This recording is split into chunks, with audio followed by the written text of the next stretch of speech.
Early morning in San Francisco's Mission District. An old man rolls up his bedroll in the storefront doorway that's his only home.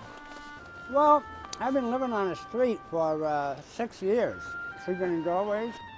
I check the garbage cans all along the way. Dragging along a bag of birdseed, he heads off on his morning ritual, a baby pigeon clutched to his chest. Bark, bark, bark, bark. Every day he ministers to his flock. The pigeons await his arrival and swarm around him in a flurry of feathers. These are advanced human beings. These are ancient wizards that decided to reincarnate in something without hands so man couldn't put them to work. and by flying about, they don't need cars, gas, oil, meter maids, or Arabs or Israelis. He calls himself Lone Star Swan, and even in this eclectic neighborhood, he stands out as a colorful character, unique, eccentric. He is, in fact, mentally ill. I am schizophrenic. I am 1,000-person characters. I have claimed to be God, Jesus, Buddha, and Napoleon, and backed it up and proved it. He sometimes calls himself Messiah. Jesus eats his heart out at every word I say. My scriptures are so much better than anything in the Bible. His mind is filled with voices he can't control. I have to listen to them off and on. If I ever shut up, I have to listen to them. Sometimes you hum or something to shut them up. Them? The voices. Voices that say hateful things. And it's just constant harassing and heckling. Like say, oh, let's see, we're going to kill your pigeon the minute your back is turned. Just stuff all day long. Swan has grand delusions. He's run for mayor, governor, president. Take a chance. Take a chance on Lone Star Swan America. I will back it up with books. He's deeply paranoid, believing the government has mind rays to control his thoughts. And they can spy on your mind, and they can force send on your mind, and they also found a way to map the nerves, and they can wiggle your eyes, they can clench your fists and give you Charlie horses and headaches. And what I'm telling you is probably top secret, and they may stop you at the airport because I told you this. Swan was not always a schizophrenic living on the street. His real name is John Ratliff. He was once one of my best friends. I don't know what to say. It's just hard to believe that's the same guy I worked with 30 years ago. In the early 1970s, John was a television news reporter. He was exceptionally talented, one of the most creative people I've ever known. We worked together at a small station in Springfield, Illinois.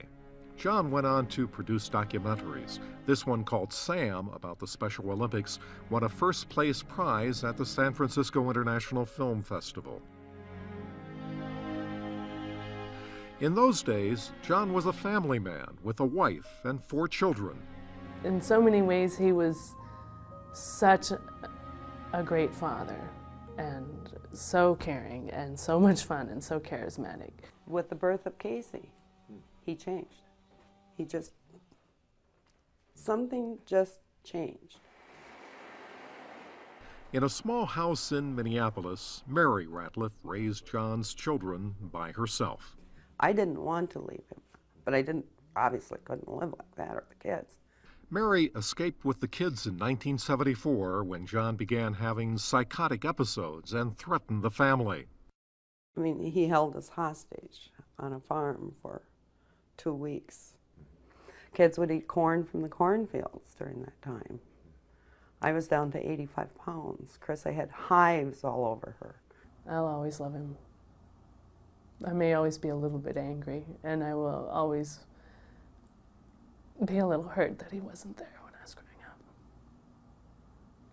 That he missed so much, as well as that I missed so much.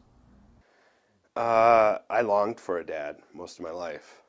It was chaotic, and I guess, you know, I think like most kids that parents split up, you kind of hope they get back together.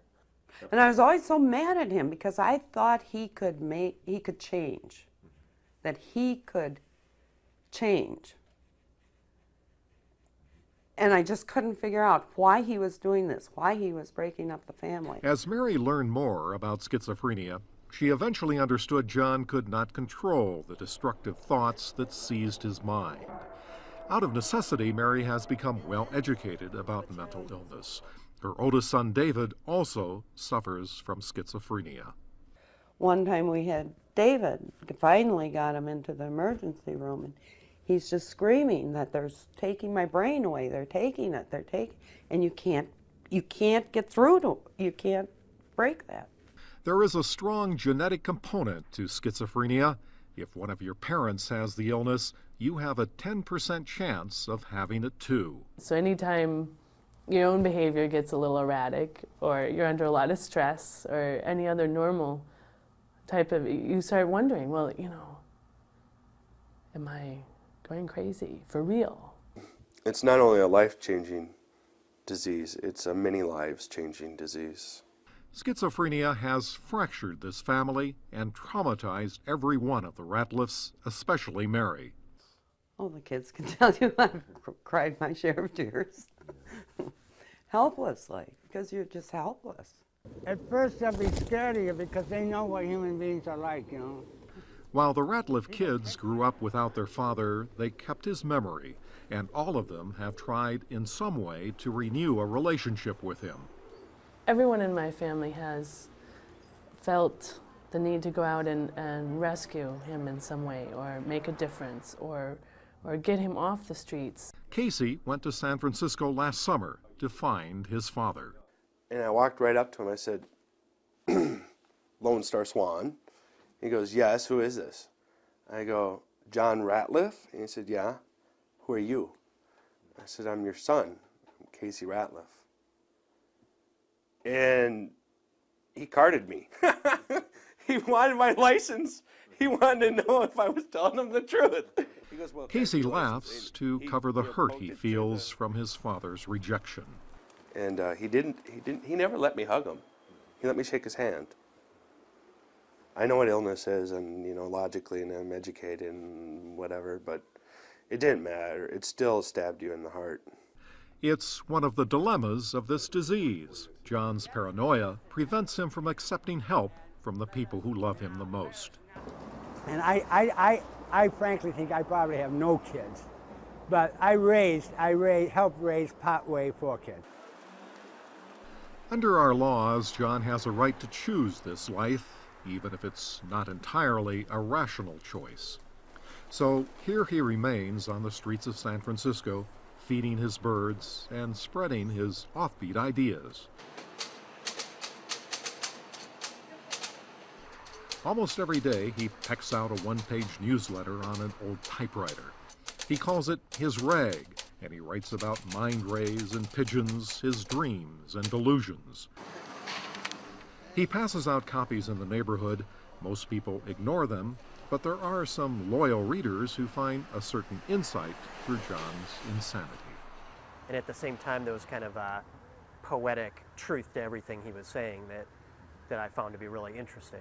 Sure, it sounded crazy, but on the other hand, it was actually right. It was sane, you know, in a certain sense. Even when I knew him 30 years ago, John had a unique perspective on life. He still does. And despite his illness, if you listen carefully, you can still hear echoes of a poet's voice. Standing, sticking your head into a tree, looking at the berries half struck with the light through the leaves, and say, wow, that looks just like a bunch of moons. John's way with words has won him a certain status on the street. He's found acceptance here and some degree of respect. He's almost become a holy man or a wise man to the neighborhood. And you'll find that certain people look up to him. You know, I mean, some people can laugh at him, but most of the people here have learned to love him. A lot of people know me for my rag. Living on the street is a hard life, but John's found a sense of purpose here. And so I'm doing what I feel I must do, I will do. I do it without pay, and I would do it if I was crippled crawling on a sidewalk. I'd do it, and when I die, I'm coming back and punch him in the mouth and do it again. So I guess I'm happy. I'm doing what I damn well am going to do.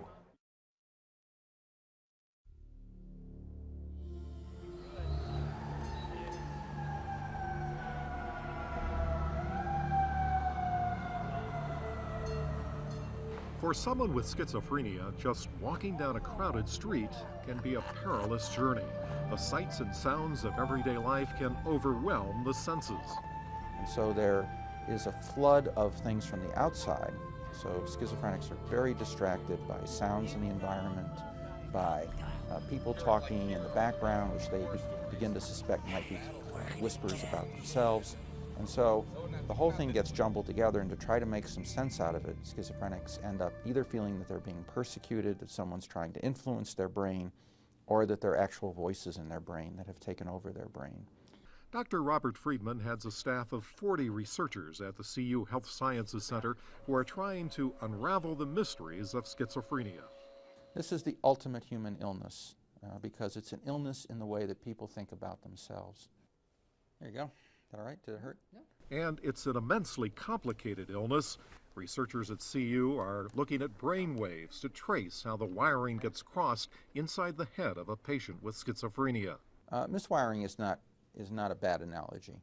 We know that neurons have not reached all of their proper positions. You did well, Bernadette. They use MRI brain scans to probe the neural pathways of patients to better understand how the disease causes the mind to malfunction.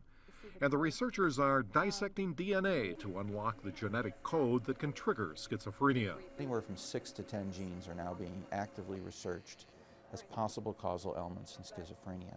And it's a couple of different subtle differences. It's probably more than one gene. And genetics is just part of the picture. And also remember, only 50% of the risk is genetic. So there are other factors that enter in to make a case of schizophrenia.